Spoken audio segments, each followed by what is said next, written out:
మమ ఆత్మ సర్వభూతాత్మ. నేను మీ హీలర్ పూజప్ప. చాలామంది గురువుగారు మాకు డబ్బులు నిలవట్లేదు, మేము చేసే పనుల్లో డబ్బులు నిలవట్లేదు, అలాగే ఇంట్లోనూ నిలవట్లేదు, దానికి ఏమైనా చిట్కా చెప్పండి, లేకపోతే చిట్టి తంత్రాలు ఏమైనా చెప్పండి అని అడిగారు. దానివల్ల ఈరోజు నేను నా కస్టమర్ల దగ్గర చెప్పే కొన్ని ట్రిక్లు, కొన్ని తంత్రాలు మీ దగ్గర చెప్తాను. దాని ప్రకారంగా చేయండి. చాలామందికి అనేది మంచిదయ్యింది, అలాగే మీకు అవుతుంది. దానిపైన నమ్మకం పట్టి చేయాలి. అలా చేస్తే అన్ని పనులు కరెక్ట్గా జరుగుతాయి. ఇప్పుడు ఏంటంటే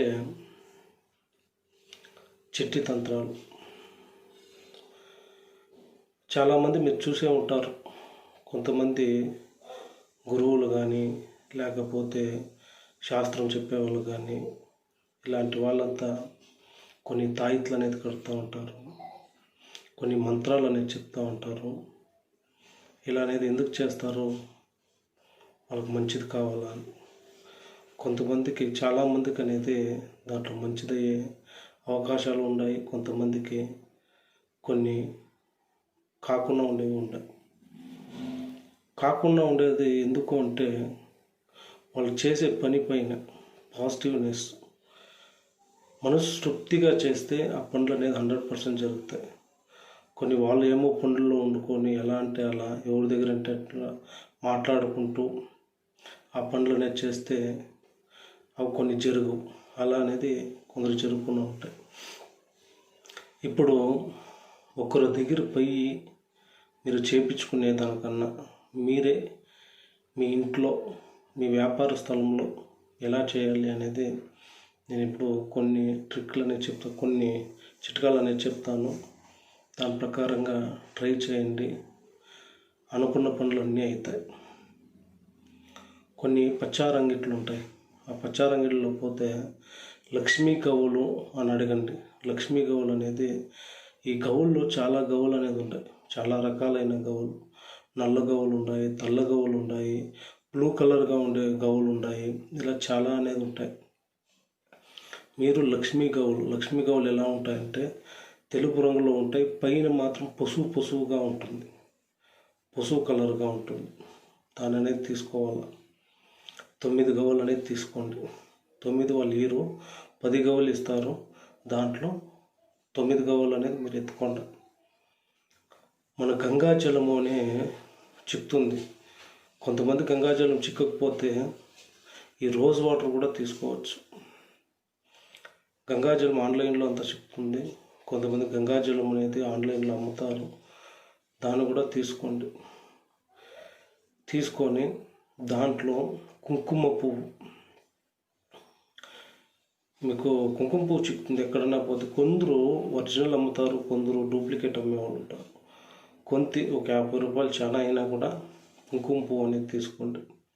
ఈ కుంకుమ పువ్వు తీసుకొని ఈ రోజ్ వాటర్లో కానీ, లేకపోతే గంగాజలంలో కానీ వేయండి. అది ఎలా అయిపోతుందంటే ఒక రెడ్ కలర్ అనేది అవుతుంది. ఆ నీళ్ళు అనేది ఆ రెడ్ కలర్ అయినట్టు. ఇవన్నీ చేసేటప్పుడు మనస్తృప్తిగా చేయాలి. మాకు మంచిది కావాలా, మాకు ఆరోగ్యాలు బాగుండాలా, మాకు మనీ అనేది దక్కాలా, మాకు మనీ అనేది నిలవాలా అని మనస్తృప్తిగా అనేది చేయాల్సి వస్తుంది. అది కుంకుమ కలర్ అయినాక రెడ్ కలరు ఈ గవ్వలు అనేది దాంట్లో వేయండి. దాంట్లో వేసి బాగా కలపండి. దాంట్లో ఉండే దృష్టి కానీ అది ఇది పోవాలని అనుకొని ఆ గవ్వలంతా బాగా కలిపి దాన్ని ఎత్తి పక్కలో పెట్టండి. అలాగే ఈ నీళ్ళు అనేది చెట్టు దగ్గర అనేది పోసేయండి. చెట్టు కింద ఎక్కడన్నా పోసేయండి. ఈ గవ్వలు ఎక్కడ పెట్టాలంటే ఒక పసుపు బట్ట ఎత్తుకోండి. ఒక తెల్ల బట్ట ఎత్తుకొని దానికంతా పసుపు పూసి అది ఆరాక దాంట్లో పసుపు అనేది అంటుకుంటుంది. కొంచెం తులిపియండి, లేకపోతే పిండి వేయండి. బాగా పసుపు బట్టలాగా చేసుకోండి. ఈ పసుపు బట్టలాగా చేసుకునేసినాక ఈ గవ్వలు అనేది దాంట్లో పెట్టి ఒక పూజ గదిలో పెట్టి దానికి పువ్వు, కడ్డీ, కర్పూరము ఇలా అనేది పూజ అనేది చేయండి. పూజ చేసి మనస్తృప్తిగా ఆనందంగా దానికి మాకు డబ్బులు నిలవాల అని దానికి పూజ చేసి దాన్ని మీరు డబ్బు ఎక్కడ పెడతారో బీరువలో కానీ వేరే చోట ఎక్కడైనా ఉంటే అక్కడ అనేది దాన్ని పెట్టండి. ఇదొక చిట్కా. ఇంట్లోనూ చేయొచ్చు, అలాగే వ్యాపార స్థలంలో చేయొచ్చు. కొంతమంది వ్యాపార స్థలం గురించి అడుగుతారు. ఆ వ్యాపార స్థలంలో ఏమంటే కొందరికి వ్యాపారం కాకుండా ఉంటుంది. అట్లా దగ్గర ఏం చేస్తారంటే కొంత పేడ మీ చేతుల ద్వారానే తీయాల. అంటే అంగడి ఓనరు, అంగడికి ఎవరు పెద్దవాళ్ళు ఉంటారో లేకపోతే వాళ్ళ తండ్రి కానీ వాళ్ళ కుటుంబంలో ఆ అంగడి బాగుండాలా, బాగా వ్యాపారం కావాలా అనుకునే వాళ్ళు పోయి మీ చేతులారా ఆ పేడను అనేది కొంచెం తెచ్చి ఆ ప్రదేశంలో, మీకు వ్యాపారం అయ్యే ప్రదేశంలో బాగా అనేది రౌండ్గా మీకు ఎంత జాగా ఉందో అంత చూసుకొని రౌండ్గా అనేది దాన్ని అలకాల, దాన్ని పూయాల, రాయాల కింద. రాశాక కుబేర ముగ్గు అనేది వస్తుంది. మీరు ఆన్లైన్లోనో ఎక్కడన్నా చూడండి. ఆ ముగ్గు అనేది వేయండి. వేశాక లక్ష్మీ విగ్రహం అనేది వస్తుంది. పంచలోగా లక్ష్మీ విగ్రహం అనేది వస్తుంది. అంతా పచ్చారంగిట్లో చిక్కుతుంది, లేకపోతే బంగారంగిట్లో చిక్కుతుంది. ఎక్కడన్నా మీకు దొరికే దగ్గర, మీ స్థలం దగ్గర ఎక్కడ దగ్గర ఉంటుందో అక్కడ అనేది పోయి దాన్ని తీసుకొని వచ్చి దానికనేది పాలాభిషేకము, నెయ్యభిషేకము, నీలభిషేకము అంటే జలాభిషేకము, ఈ 3 చేసి కడ్డీ కర్పూరం అంటించి దానికి పూజ అనేది చేసి లక్ష్మికి ఆ విగ్రహం అనేది మీరు వేసింటారు కదా కుబేర ముగ్గు, ఆ కుబేర ముగ్గు పైన ఒక బట్ట అనేది పరిచేయండి. చిన్నగా ఒక బట్ట పరిచేసి దానిపైన పెట్టి అక్కడ పూలు, కాయి, పండు ఇలాగనేది పెట్టి కొంచెం అనేది పూజ చేస్తూ ఉండండి. ఇది డైలీ మీరు అక్కడే పెట్టి ఒక వారం రోజు 10 రోజులు పూజ చేస్తా ఏమవుతుందంటే మీ బిజినెస్ అనేది గ్రో అవుతుంది. అలాగే ఇంట్లో కూడా చేయొచ్చు.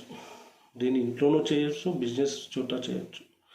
ఇలానే చేయండి. చాలామందికి నేను అనేది ఇవనేది నా ప్రదేశంలో లేని వాళ్ళు ఇప్పుడు అవుట్ ఆఫ్ కంట్రీలో ఉంటారు. వాళ్ళు నాకు కాల్ చేసి అడిగినప్పుడు నేను ఈ చిట్కా అనేది చెప్పించినాను. వాళ్ళు దాని ప్రకారంగా చేసినారు. దీంట్లో ఏమవుతుందంటే మీరు చేసే కొన్ని పనుల్లో మీరు డబ్బులు పెట్టి దాన్ని కొంటారు కదా, అప్పుడు మీకు పాజిటివ్నెస్ అనేది వస్తుంది. పాజిటివ్నెస్ అంటే మేము డబ్బులు తీసినాము, మాకు మంచిది కావాలా అని మీ సొంత ద్వారా తీస్తారు కదా, అప్పుడు పాజిటివ్నెస్ అనేది అక్కడ గ్రో అయ్యి మీరు డబ్బులు కావాలని మీరు నమ్మకం పెట్టి మీ పీనియల్ గ్లాండ్కి మీరు చెప్తూ చేస్తారు చూడండి, అప్పుడు అనుకున్న పని జరుగుతాయి. ఇలానే చేయండి. 3వది ఏంటంటే మన స్థలదేవత అంటే మనం ఉండే ప్రదేశం నుంచి పక్కలో ఎక్కడ గుడి అనేది ఉంటుంది. అక్కడ ಯಾವ గుడైనా పర్వాలేదు, ఈశ్వరుడు గుడి, గణపతి గుడి, అమ్మవారి గుడి, ಯಾವ గుడైనా పర్వాలేదు. మీరు అక్కడికి పక్కలో ఉంటే ఎవ్రీడే పోయి ఏమైనా పనికి పోయేటప్పుడు కానీ వేరే ఏమైనా వ్యాపారానికి పోయేటప్పుడు కానీ ప్రతిరోజు నమస్కరిస్తూ మీరు పోతుంటే ఆ పాజిటివ్ శక్తి అనేది మీకు ఎప్పుడు ఉంటుంది. మీరు ఎక్కడికి పోయినా మీరు ఏమైనా మొక్కొని పోయినా కూడా ఆ పనులు అనేవి జరుగుతాయి. అలా అనేది చేస్తుంది. కొంతమందికి పక్కల్లో దేవస్థానాలు లేవా, కొంచెం దూరం ఉందా, ఒక వారానికి ఒకసారైనా, ఒక నెలకు ఒకసారైనా పోయి మీరు అక్కడ నమస్కరిస్తూ దానికి దేవతకు అనేది పూజ చేస్తూ ఉంటే మీకు ఆ భక్తి, పాజిటివ్నెస్ అనేది మీలో అనేది కలుగుతుంది. మీరు అనుకుంటారు కదా మనసులో అనుకున్నవన్నీ కొన్ని కోరికలు అనేవి జరుగుతాయి. మీరు చూస్తుంటే చాలామంది దేవస్థానాలకు పోయేవాళ్ళు, కొన్ని పూజలు చేసేవాళ్ళు, వీళ్ళకంతా కొన్ని పనులు అనేవి జరుగుతూనే ఉంటాయి. వీళ్ళంతా ఎట్లంటే పక్కలో ఉండే దేవస్థానాలకి పూజలు, పునస్కారాలు, డబ్బులు ఇచ్చేది, మీరు అవి చేయండి అని, ఇవి చేయండి, గంట వేసేవాళ్ళు గంట వేస్తారు, కొంతమంది తారేసేవాళ్ళు తారేస్తారు, గారేసేవాళ్ళు గారేస్తారు. ఇలానే దేవస్థానాలకనే డబ్బులు ఇస్తూ ఉంటారు. ఇలానే చేస్తుంటారు. వాళ్ళకంతా మంచిది అవుతానే ఉంటుంది. ఎందుకంటే వాళ్ళు డబ్బులు ఇచ్చి వాళ్ళ మనసులో అనేది అనుకుంటూ ఉంటారు ఎప్పుడు, మాకు మంచిది కావాలా, మాకు మంచిది కావాలా, మాకు మంచిది కావాలా, మాకు డబ్బులు అనేది రావాలా, మేము హ్యాపీగా ఉండాలా అని ఎప్పుడు కోరుకుంటూ ఉంటారో అప్పుడు పనులు అనేవి జరుగుతాయి. ఇలానే చేయండి, అందరికీ మంచిదవుతుంది. అలాగే నేను ఇంక ముందు వచ్చే వీడియోలు ఇప్పుడు ఏమంటే కొంతమంది నాకు ఈ చిట్కాలే చెప్పమని చెప్పారు. దానివల్ల ఓ 10 వీడియోస్ కానీ 12 వీడియోస్ 15 వీడియోస్ ఇంకా నేను చేసే కొన్ని చిన్న తంత్రాలు, నేను ఇచ్చే ప్రజలకు ఇచ్చే కొన్ని ఐటమ్స్లు మీకు చెప్పిస్తాను. దాని ప్రకారంగా మీరే మీ ఇంటిలో కానీ వ్యాపార స్థలంలో కానీ చేయండి, దాన్ని ప్రయత్నించండి. ఒకవేళ మీకు నమ్మకం ఉన్నా లేకపోయినా, యావది కొంతమందికి నమ్మకం ఉంటుంది, కొంతమందికి నమ్మకం అనేది ఉండదు. నమ్మకం లేకపోయినా మీరు అనేది దానిపైన డబ్బులు పెట్టి మీరు చేసేటప్పుడు మీలో అనేది అనుకుంటూ ఉంటారు కదా, మాకు ఈ పని కావాలి, ఈ పని కావాలని. ఆ పని అయ్యేదానికి మీకు ఒక దావనే చెప్తుంది. 100% అవుతుంది. చాలామందికి అనేది అయింది. ఈ 100%లో 90% అనేది అయింది. 10% అంటే వాళ్ళ భక్తి ప్రకారంగా, వాళ్ళు అనుకునే ఒక ప్రకారంగా కొన్ని పనులు అనేది కావు. ఇలానే చేయండి, అందరూ బాగుండండి, అందరూ బాగుంటారని కోరుకుంటూ మీ హీలర్ పూజప్ప.